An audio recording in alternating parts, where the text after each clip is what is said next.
Welcome to our education video on rent. My name is Mark Fiddler and I will be talking you through all you need to know about rent. We will discuss advertising, rent in advance, how rent is to be paid, and then look at rent arrears, receipts and other records, and rent increases and decreases. The RTA would like to advise that the information provided within this video is general advice only and is not legal advice. Please refer to the Residential Tenancies and Rooming Accommodation Act of 2008 or obtain your own legal advice. When advertising a property, if the property manager or owner is going to include a rent amount, it must be a fixed price. A property cannot be advertised with the rent being listed as a range or offers accepted from as examples. It must be a fixed price. When taking applications for a property manager or owner cannot solicit or invite an amount of rent higher than the advertised price, and they cannot accept an amount higher even if the tenant offers it. Similarly, when it comes to rent in advance or the first payment of rent, a property manager or owner cannot require nor accept an amount more than the maximum allowed. Now, this is 1 month's rent for a fixed term general tenancy or 2 weeks' rent for a periodic movable dwelling and rooming accommodation agreement. And once the rent in advance amount is paid, the tenant cannot be asked to pay again until the advance or first payment of rent has been used up. When it comes to ways to pay rent, a tenant must be offered at least 2 ways to pay, including a way that does not compel the tenant to incur more than the usual bank cost and is reasonably available to the tenant. Usual bank costs could include bank fees for direct debits, cash advance fees for credit card transactions, or any other account fees typically incurred by tenants or residents.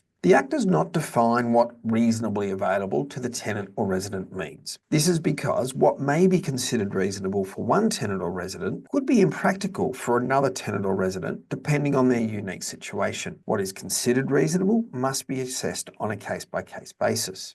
Now, the property manager or owner must advise a tenant of any costs associated with the way to pay rent prior to the tenant entering into an agreement. If the property manager or owner is offering a way in which to pay that will incur costs, such as a joining fee or a transaction cost per payment, then the tenant needs to be aware of what these costs are before they enter into the tenancy. And the property manager or owner must also disclose any financial benefit they may receive if the tenant uses a particular way to pay rent. Now, the Residential Tenancies and Rooming Accommodation Act of 2008 states that for a payment of rent, either a receipt must be issued or a rent record must be maintained. The receipt or rent record must state the following: the tenant's name, the address of the premises, the date the payment's received, the period for which the payment is made, the amount of the payment, and that the payment is a payment of rent. As the slide shows, for a payment of cash or cheque, a receipt must be issued containing all the information I just mentioned. These receipts must be signed by the person receiving the payment. The rent record must be provided to the tenant within 7 days if they request a copy in writing. The property manager or owner must ensure that the rent record is accurate, and they must not apply a payment of rent to or use the amount for any other purpose. This might include water bills or costs for damages as examples.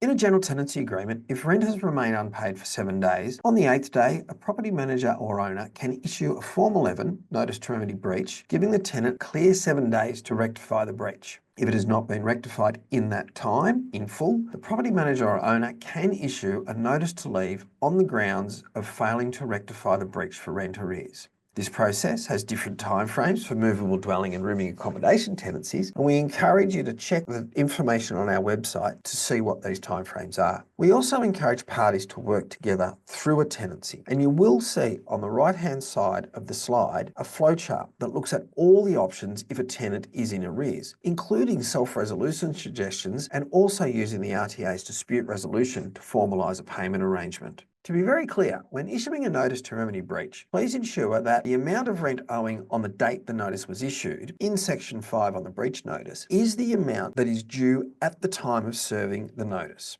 You'll note, as indicated on the slide, that there is an asterisk in that section that states any new rent due during the breach process must be paid on time. If an amount of rent will be due during the breach process, it cannot be included in the amount of rent owing on the date the notice was issued. The breach is in relation to the amount that is overdue for 7 days, not any upcoming amount. If the tenant fails to pay any amount during the time the breach notice is active, then once that amount becomes unpaid for 7 days, a new breach notice notice can be issued. If the tenant fails to remedy the initial breach, then the property manager or owner can decide whether to issue a notice to leave or try and work with the tenant to resolve the matter.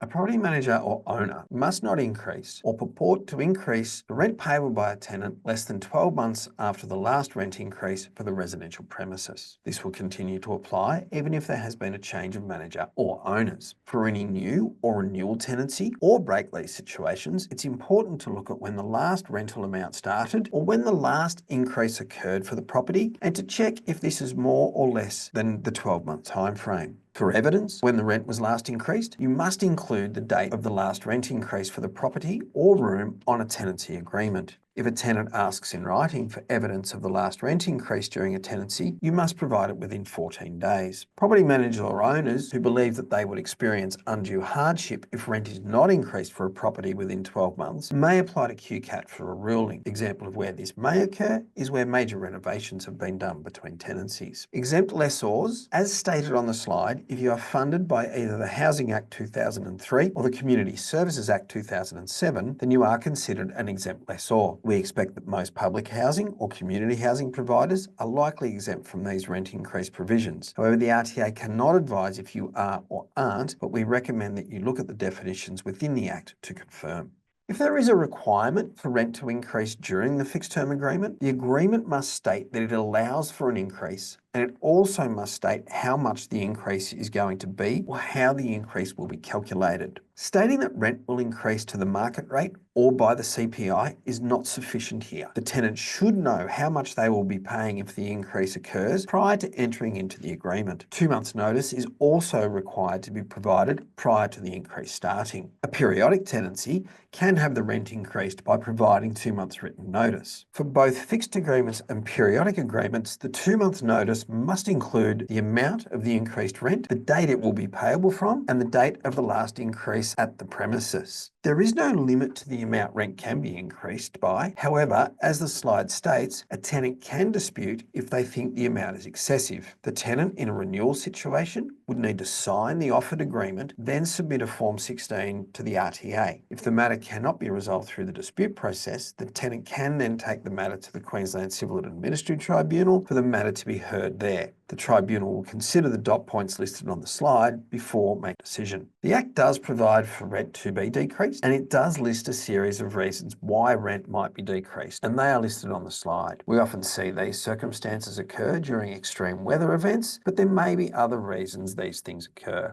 We encourage the parties to work together in the first instance and try and resolve the situation and come to an agreement. If they can, we encourage any agreement to be clearly documented, including things such as the amount of the reduction, how long it will exist for, and we encourage both parties to sign any paperwork. If the parties cannot resolve the matter, then the RTA's dispute resolution service is available by submitting a Form 16.